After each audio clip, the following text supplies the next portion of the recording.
How is it going, Review and Preview fans? We are back once again with another NFL draft prospect breakdown. As always, I'm the UGA fan, the amateur scout and film analyst guy.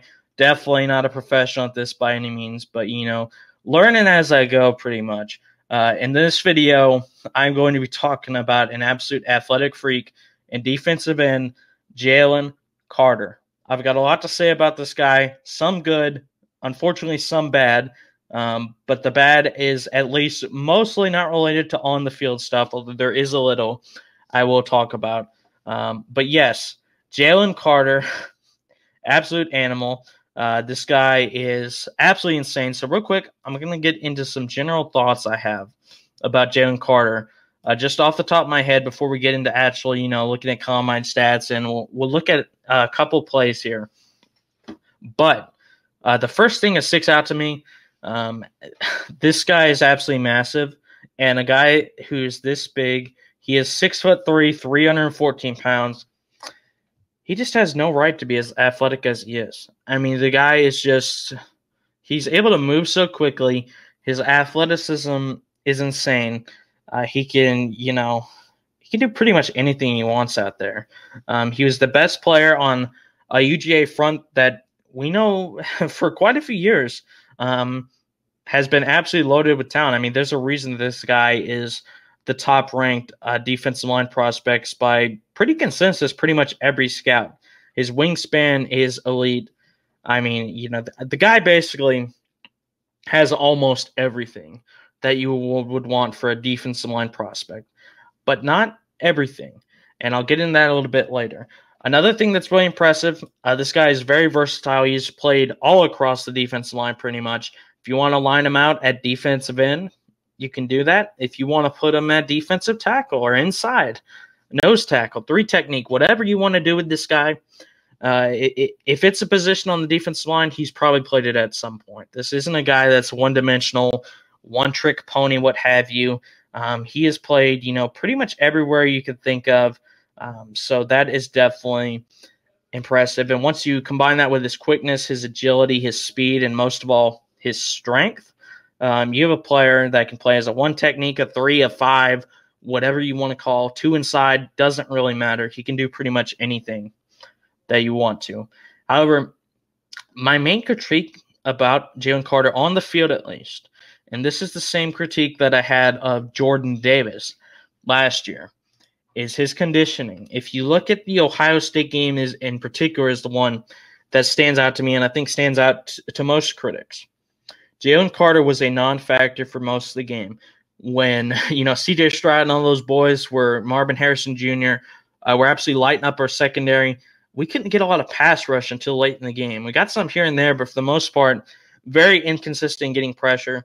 And unfortunately, Jalen Carter, who is our best player, for most of the year, especially on the defensive line, was largely a non-factor in that game. So I wouldn't go as far to say that Jalen Carter is inconsistent, but he did completely ghost that game pretty much, which haters will point to, but for the most of the year, he was really good. So, but yeah, I think this is a guy that, because of his size, it's not his fault, but when a guy is, well over 300 pounds like this guy is, eventually you're going to have some conditioning issues. You're going to get tired. I mean, this is why Jordan Davis didn't play many snaps in 2021 or for the Eagles last year, is because as great a talent as he is and as big as he is, I don't care how talented you are, how strong you are.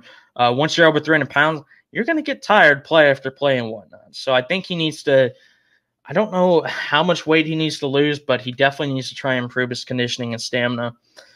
And unfortunately, I mean, I really don't want to talk about this because I always try to keep it, just on the field related. But this does, whether we like it or not, affect his draft stock. The car accident incident, which I'm not going to throw Jalen Carter on the bus because I'll admit we don't know all the details yet. I mean, from everything I've heard, it sounds like he was very stupid. I know when I first heard that he was actually involved in this in some way, I was pretty mad. In fact, I was pretty, raging pretty much. I was not happy with this guy at all. But at the same time, I don't know all the details. Maybe I overreacted a little bit or whatnot. But regardless, whatever we think about this incident, whether, how guilty or how innocent he is, doesn't really matter. The bottom line is that one way or another, this will affect his draft stock in some way, in my opinion. I don't think it'll be major, but, I think we're hearing some people say Jalen Carter might go number 1 overall. Jalen Carter might go top 3. Whereas now with this, I think it could be like, he'll probably go top 5, definitely top 10, something like that. I don't think it'll majorly affect his draft stock, but I think it'll at least have some teams maybe second guessing. Maybe they'll still take him. Maybe they'll take a chance. I could be completely wrong. I'll admit, I'm not entirely sure what'll happen, but I do think it will affect it at least a little bit. Not a lot, but a little bit. So that's all I want to say about that. If you want to do more research on it on your own time, you can. I don't want to get too much into it because it's a rather terrible thing, to say the least. But yes, moving on to combine stats. We'll get to this real quick. And like I said, I mean, this guy, okay, he's not 4.96, which, when you look at isn't great, but you remember the guy is 314 pounds. It's actually not too bad. Like I said, he's 6'3", 314. That weight is 88th percentile, so this is a big boy, to say the least. In my opinion, just because of his size, like I said, he is versatile, but I think that size will make teams want to use him more as an inside pass rusher rather than an outside guy. Again, could be totally wrong, but that is more what I see him being in the NFL. Massive hands, big-ass arms, wingspan of 81, 66th percentile. The guy is just an absolute mutant. It's like he was born in a lab pretty much. So draft projection, I'm seeing here top 5, which I definitely think is fair. I still think he's the best, defensive line prospect in the entire draft class. And I say that as unbiasedly as possible because he just has excellent traits, excellent physical traits. That you just don't see very often in prospects like this. But now we're going to get into some film breakdown. I've got 2 plays here that I kind of want to focus on. Again, there's really not much to be said about Jalen Carter. I think he's a great talent. I think if you want to look at negatives, you could just watch the Ohio State game pretty much. I'm not going to show any highlights from that game because, like I said, I don't think I need to. I said he was invisible. I don't really need to show plays to prove that to you. I thought he had very little impact on the game. So these 2 plays will be more on the positive end because they're just absolutely ridiculous. But yes, the first one, this is from the SEC championship game of this year. I'm sure everyone will remember this, at least in some variety. All right, so we're going to see here. This is a play, like I said, from the SEC championship game. Apologies if the quality isn't great. Dumbass school Wi-Fi is a pain in the ass sometimes. But as we see here, Jalen Carter basically sacks Jaden Daniels with one hand, and he points his finger in the air with the other one. I'm sure we're about to see a replay here on this one. But this just shows the incredible strength that this guy has. He's able to pick up a fully grown man with one arm pretty much and then lift him in the air as he's celebrating. We'll see right here once again. Sack, and then he picks him up and he celebrates by pointing in the air with his other arm to point a finger up at the sky. So that is the insane. And unfortunately, Jaden Daniels did get injured on that play. But actually, the backup Nussmeier came in and did a pretty decent job. So, but the next play, this one is really interesting because this actually involves a player that he's going against who is also considered number 1 at his position, and that is Florida guard O'Cyrus Torrence. Now, this play is most impressive to me not only because of what Jalen Carter does, but because of the guy he's going against to be able to do that. And we're just gonna see this real quick.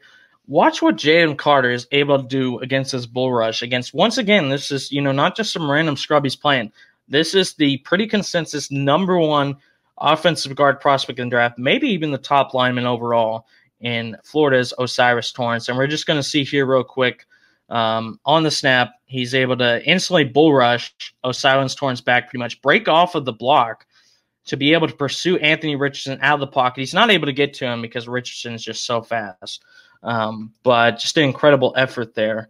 I believe we're going to see a replay here real quick of it. But, yeah, actually, this is another play, excuse me. But, once again, against a very good player in Osiris Torrance, he's able to win on the bull rush, break off the block, and, put the quarterback under some pressure, force him to get out of the pocket to try and make a play.